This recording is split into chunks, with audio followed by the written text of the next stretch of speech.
Hey YouTube!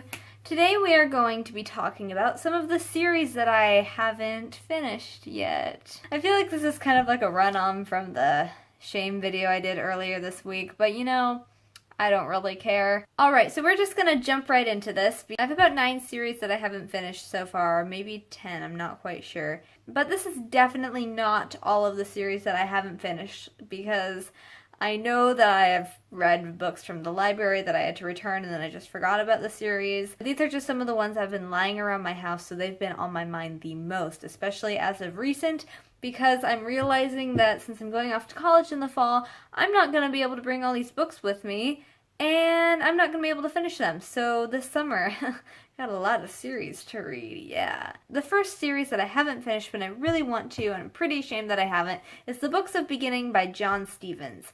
This book series, it's really good. I don't know how to explain this one without spoiling anything. So you guys are just gonna have to read it and trust me, okay? Okay, let's move on. Next up is the Bartimaeus trilogy. I actually don't remember what this first book is about, but I remember really liking it and not being able to put it down, and then I went to go buy it at the bookstore and they were out, which made me so sad. So then I went to the library and they were also out, so then it just never got back onto my list of reading, which kind of made me sad, so I just haven't finished it, but I plan on finishing this series very soon. Now we have Theodosia and the Serpents of Chaos. There isn't really a name for this series, actually. It's just kind of Theodosia, which is fine with me. I like Theodosia. But it's really good. It's about this British girl, and she, like, all these things come alive, like haunting. And, it's not haunting, but, like, they're just kind of enchanted, and, like, it's really good. You should read it. Next we have Fablehaven. This is actually book 2. I could not find book 1, but I know I have it around here somewhere. And I love this series. It's, well, I haven't read the second one, but I love the first book because it's about these 2 kids who go to their grandparents' house. Their grandparents' backyard is pretty much enchanted. It's got all of these mythical creatures living there, and I think that is so cool. I wish my grandparents were that cool, but they're not. So I definitely need to finish this series, or at least read book 2 and see how it goes, because sometimes the series dwindles and it makes me kind of sad, but you know, whatever. And I was thinking about series dwindling, like, I don't think series ever really dwindle. I think that it's more so, like, you are so excited about the first book and then you have really high expectations about the next ones, and I don't necessarily think that it's the books that are getting worse. I think your expectations are just higher, if that makes any sense. Next we have Septimus Heap. This series, it's again one I don't remember what the first book was about, and I have the second book for some reason, but again, I remember reading it and loving it. I think I've read this one back in 7th grade, well, the first book, so it's been a really long time. So yeah, I might just have to go reread the whole series. Maybe this one, I don't know. Now we have Beautiful Creatures, or the Beautiful series, if you want to call it that. This one, I really liked the first book, and I actually started the second one. And it was a good book. It wasn't bad or anything. I just didn't finish it. It takes a lot for me to get into YA books, because I feel like YA books can get pretty cliche, because there's always a romance thread in there, but I feel like this book needed that romance cliche in there, and it wasn't even a cliche. Just the way that it was written was really cool, and I liked that it was the girl who had the magical powers, as like opposed to Twilight, where it was Edward and who had the powers, or like mythical beingness about him, but I really liked that it was the girl in this sense. And I have not finished the Lunar Chronicles. I don't know why I haven't finished this, because I fell in love with it. I read the whole thing in like 3 days, like all through Cress, I think. Yeah, I got halfway through Cress and then I had to return the book because I had checked out a bunch of other books. Then I started reading the Lunar Chronicles near the end, and there was a hold on it because winter was just about to come out.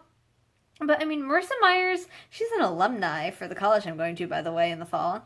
Awesome. But anyway, I don't know why I didn't finish this. I love the whole concept of steampunk, cyborg, fairy tales, and I just love it. And I love how she connects all of the different fairy tales into one story. And Prince Kai, oh, he's so dreamy.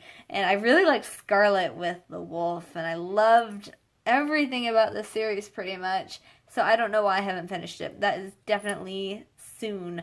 I keep saying that it's going to be definitely soon about everything, but it just should be. I just don't have enough time because school and bleh. Next one is The Apprentices by Malloy? Yeah, Malloy, yeah. This is the second book again. I read the first one, which was The Apothecary, and I really, really loved it. It was so cool. And I like that it's based in the 50s, kind of Cold War era, and how there's not a lot of books that are based in that time period that are fantasy. So I thought that was pretty cool. But I don't know, I just didn't finish this one. I think I was in my weird reading slump phase when I finished The Apothecary and was ready to move on to The Apprentices, and I actually lost The Apothecary, which makes me mad. But I'm super excited to continue this adventure. Now for this next one, I actually have to hold up 2 books because I've not finished the last 2 books, and again, I think that this one is going to shame me into finishing it. I didn't even include this in my book shame video because I was so ashamed, but I feel that I should uncover it now. I have not finished The Heroes of Olympus. How have I not finished this? I mean, I read all of them. I read them as they were coming out, and then I hit my reading slump, and neither of these books, like, really struck a chord with me. Or I don't even remember if I started them or not. I think I started The Blood of Olympus, no, I started this one, and I don't know what happened. I didn't finish it. But I'm going to finish this one this summer for sure because I have a plane ride and I'm going to Disneyland this summer. And I feel like I can't go to Disneyland without finishing these because they were published by Disney Hyperion, and it would add on way too much guilt. So I'm just going to read it before I go down to Disneyland. So there we have it. Those are the book series that I haven't finished yet that are on my bookshelves. I've got some reading to do between that and my book shame video. Yeah. Let me know in the comments what series you have yet to finish, or if you have and you're just a super good person and wait until one series is done until you start the next one, so that way you never have unfinished series and don't forget about books and like what happened to them like I do. Be better than me, people. Be better than me. Be sure to like, comment, subscribe. I make new videos every weekday, and be sure to follow me on all my social media. Links are in the description. Awesome. I will talk to you guys next time. Bye.